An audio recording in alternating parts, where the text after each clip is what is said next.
What up, Freediver fans? Jonathan here with you today, and I want to go over rigging your spear gun, making sure that you have the line on the shaft and the gun, making sure that you guys know how to, after you've shot that fish, get that guy to the boat.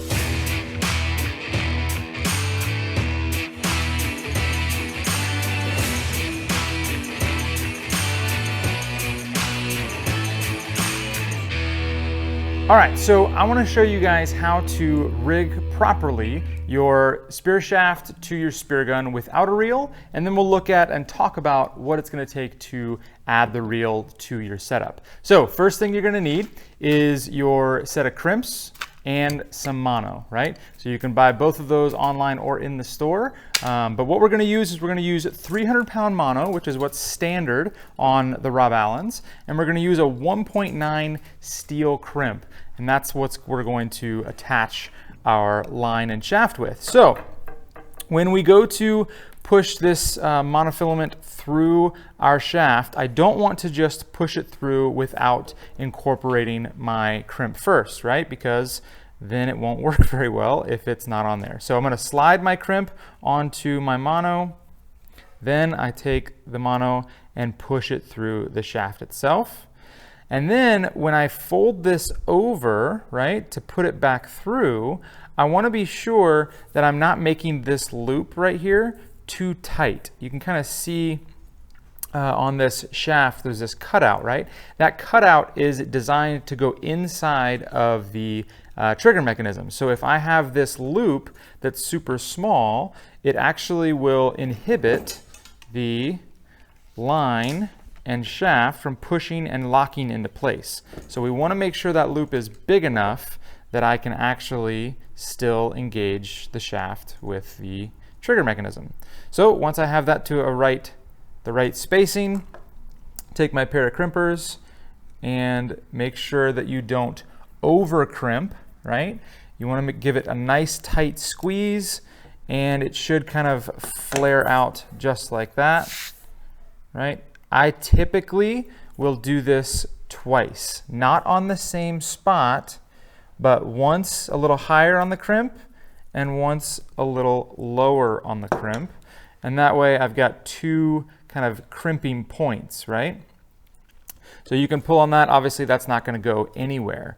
Another little trick that I've done in the past is I will take the edge of the mono and I'll actually take a lighter to it and make it mushroom ever so slightly. You want to be careful here because you don't want to burn the good edge, right? The reason for this little bit of mushroom is I've seen where really big fish have been shot and this crimp actually will fail, and that little bit of mushrooming will give it just enough resistance to hold on for that extra tug to bring that fish to the boat. So every little bit counts, especially when you're dealing with big game, right?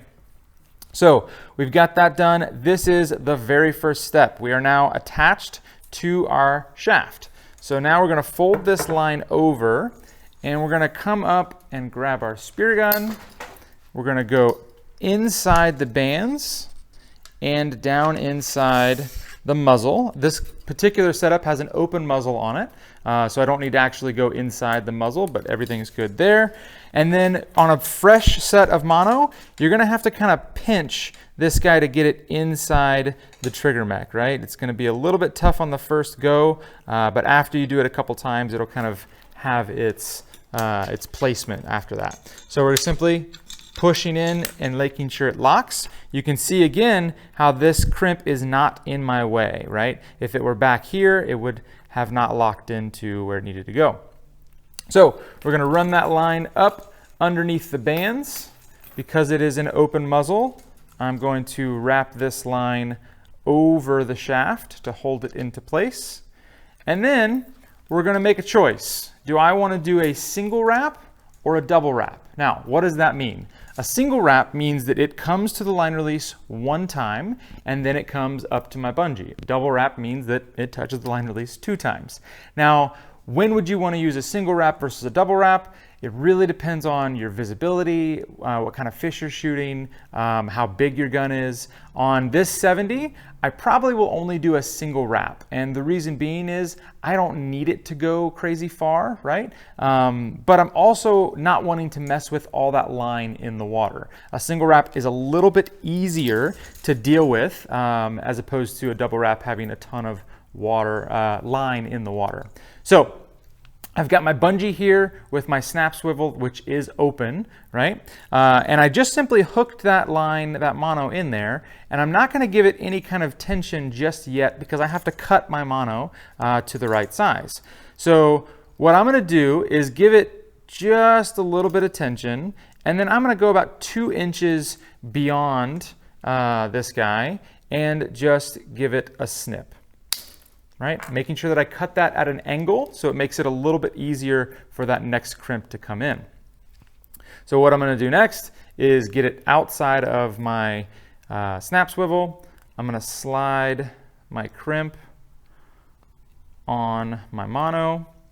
And now I'm going to actually be kind of using the bungee and figuring out where I want this to be crimped.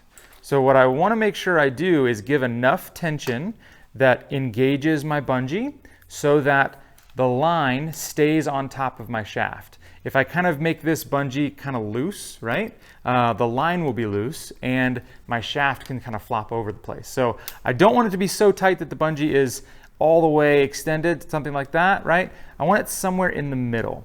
So I kind of go with about a 2 to 3 inches stretch on the bungee itself. Make sure that I am kind of feeding that into my mono.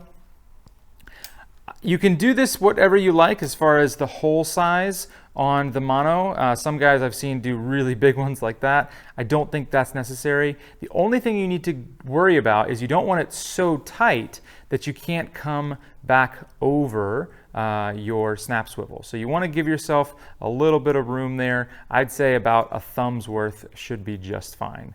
So we're going to leave that right there. Take our crimpers, give ourselves a crimp, and then we're going to slide that down a little bit further and crimp one more time. Again, being sure that you're not overpowering. You don't need to squeeze this with all of your might. You're looking for it to depress that metal against the 2 pieces of monofilament to tighten them together so that they don't come undone. We're then going to cut the excess off. And again, I like to use my little trick and mushroom this guy out. Actually, that's a little too long. Let's cut a little more.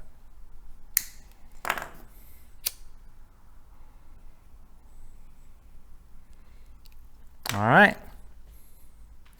There we go. So that is finally rigged, but you're not done yet. This guy cannot stay open, right? Very important that this gets closed. So all you're going to do is simply hold onto the swivel, hold onto the clip, and clip that guy shut. So you are now ready to go shoot some fish, right? Very simple, very easy task to do, and it can be super cheap if you buy your own setup, right? If you have a pair of crimpers, which we sell here as well, pair of dikes or even a knife would work as well. But yeah, grab some crimps, grab some mono, make sure your gun is always got fresh line on it. So you've got your fresh new mono on your gun. Well, how long should you let this mono go for? Or maybe you don't have fresh new mono on your gun and you need to know, do I need to change it? So the easiest way to know if you need to change it is take your finger and just run it along the entire length of that monofilament and feel for any like cuts or abrasions or snags. Anything like that is a potential weakness when you're shooting big fish, or really any fish. So if you feel any of those things, cut that off, throw it away, and come get some new mono. It's a very, very cheap and easy fix, easy upgrade, but it's kind of a big deal, right? It's what attaches our spear to our spear gun. So without that monofilament, or without that shooting line in place, right? We're just gonna be free shafting. And in South Florida, where there's a lot of current, that's not a good idea to land your fish. So definitely check that guy out. I typically change mine once a year. So even if it's not super frayed, I cut mine off and put a new one on, making sure that it's always fresh and good to go. Okay, so we've got the line squared away on our shaft, but I want to now upgrade to a reel, right? So we've got other reel videos that you can go check out on our channel as well, as to when to use them, how to use them in kind of a practical sense in the water. But you've got to get there first. We've got to actually attach our reel to our spear gun. So I'm using the Headhunter reel with line. The reason why I like it, it's got a bracket on the bottom there, so I can simply just take this onto my Rob Allen and slide it right on. It's very, very simple, and it presses on. That's all I needed to do, right? Very, very simple. So the next thing that we're gonna do is make a choice. A lot of guys will use the reel line, and they'll go and connect it to their shooting line, and they'll come straight off the reel. Now, the good thing with this is there's nothing else to get in its way, right? It's coming off the reel and going whatever direction the fish is going. The downside is if you're not paying attention and the reel line goes backwards, it could pull your reel off, right? Because there's no set screws holding this reel on, as we just saw. So what I like to do is come to the front of the gun and use what's called a muzzle eye. So this little screw right here gets backed out. We take a muzzle eye, put that on top, screw that in, and now this line goes through that muzzle eye. What this does is allow the line to be pulled off the reel and come all the way up through that muzzle eye. So now always, no matter what, the line is coming off the front of the gun. So I kind of have a directional idea of where that line is going. So easy upgrade as well when you buy a reel to grab that muzzle eye. Definitely worth using that guy. If you didn't notice, we actually pulled off the bungee, right, that we used in the first part of the video with the shaft and without the reel. So I don't need this guy while I have my muzzle eye and reel. It just kind of becomes irrelevant, right? So once I come through that muzzle eye, I'm going to then be able to attach to my monofilament. But I'm going to need one more piece of equipment, and that's going to be another one of these clips. So what you can do, what some guys have done, is they actually will salvage the one from here, or you can grab a new one. All right, so I've got my new snap swivel. Something that I like to make sure that I do before I attach this to my spear gun is check this guy, right? This sometimes has way too much spring tension for your hands, and then you don't want to get it all rigged up and realize that you can't open it, right? So making sure that you check it, what I like to do is simply hold the bottom of the snap swivel and simply put one finger on, thumb, and press down and click it open, right? So it's got plenty of gap right there. You can always open this up a little bit more or make it a little bit smaller just by kind of bending the metal a little bit. So making sure that that guy is easy to operate, right? You don't want to be sitting there struggling and shaking with your hands while you're trying to get the line off of your spear gun. So very easy one to work with. So we're going to take the reel line. We've gone up through our muzzle eye and our guide, and now we're going to attach our snap swivel. So you can do this a couple different ways. I think the easiest way to do this guy is a bowline knot.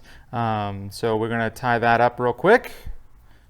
All right, so now that we've got our bowline all tied up, making sure that guy is nice and secure on there, we're then gonna be ready to put our shaft in the gun and figure out how long our shooting line needs to be. So let's come back through here, just like we always do. Make sure you hear that click, right? Locks in place. My shooting line is going to be coming underneath my bands, and because of the open muzzle, I'm going to be wrapping over the top of the gun. And then now that this reel is in the way, it's okay. I'm not going to go on top of it, right? I want to make sure that I come around the side. It does not matter if I come around this side or the other side, whichever side is more comfortable for you. And then I'm going to hook onto that line release and up I go, right? Now, the nice thing is that we can use this same line, right? Because my line anchor is up there, and I can simply attach this guy straight to my monofilament, and all I got to do then is close my snap swivel, right? And I'm ready to go. So if I didn't have the muzzle eye, right, which is what we see right here, since I don't have that on there, this current setup won't work because I am going to be kind of loose, right? Even if I tightened this guy all the way up, it still wouldn't do anything, right? It would just pop right off. So that muzzle eye really comes into play and is very important. You can rig it in such a way that you don't need that muzzle eye, but in my opinion, it's not worth it. I definitely like doing the muzzle eye. It makes a big, big difference. So that's the quick down and dirty way to get this guy set up with a reel or without. Changing your mono out absolutely makes the big difference. I know that there's been a time or two where I maybe have skimped on it. I've even actually forgot to close my gate one time. I was over on the West Coast with some friends, shot a massive AJ, and how big was it? It was, well, I didn't land it, so I don't know exactly how big it was, but I did shoot his smaller brother, and that one is in this picture that you see there, about 45 pounds, maybe a little bit more than that. But the snap swivel, which is a pretty strong metal, was all the way straightened. And the only conclusion that I could come up with was when I was re-rigging my line, I forgot to close my gate. So very important step of the process. You got to make sure these guys are closed after you're done rigging. So yeah, I learned my lesson the hard way, that one. But hopefully you guys will learn your lesson the easy way from watching these cool videos. If you guys did find value in this content, please be sure to leave us a like. And if you haven't already, subscribe to our channel. We'd love to see you guys checking out any of the stuff that we have here. All of this stuff you can find on our website. And if you guys have any questions at all, please be sure to leave us a comment down below, and we'll see you guys in the next one.